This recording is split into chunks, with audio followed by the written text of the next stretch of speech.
Marami ang nagtatanong, alin ang dapat mauna? Ang kaalaman, ilm, o ang magandang asal, adab?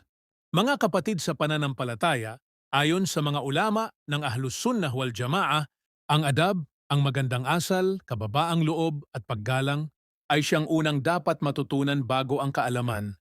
So sinabi ni Imam Malik rahimahullah sa kanyang anak, "O anak ko, matuto ka muna ng adab bago ka matuto ng kaalaman."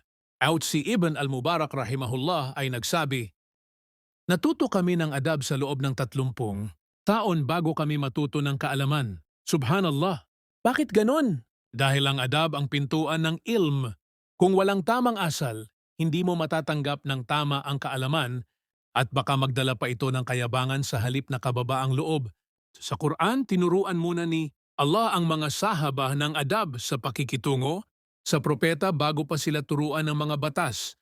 Sabi ni Allah, "Huwag ninyong itaas ang inyong tinig sa itaas ng tinig ng propeta."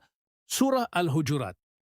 Ito ay adab, respeto, kababaang loob at disiplina bago pa man sila matutong magsalita o magtanong tungkol sa relihiyon. At sinabi ng Propeta Muhammad, "Ang pinakamalapit sa akin sa araw ng paghuhukom ay yaong may pinakamagandang asal."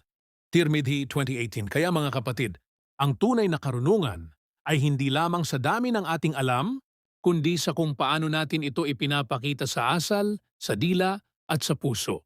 Ang ilm ay liwanag. Ngunit ang adab ang salamin na nagliliwanag nito. Kung walang adab, madilim ang liwanag ng kaalaman. Ang adab ay hindi lamang sa harap ng tao, kundi una sa lahat, sa harap ni Allah. Barakallahu fikum. Wa assalamu alaikum wa rahmatullahi wa barakatuh.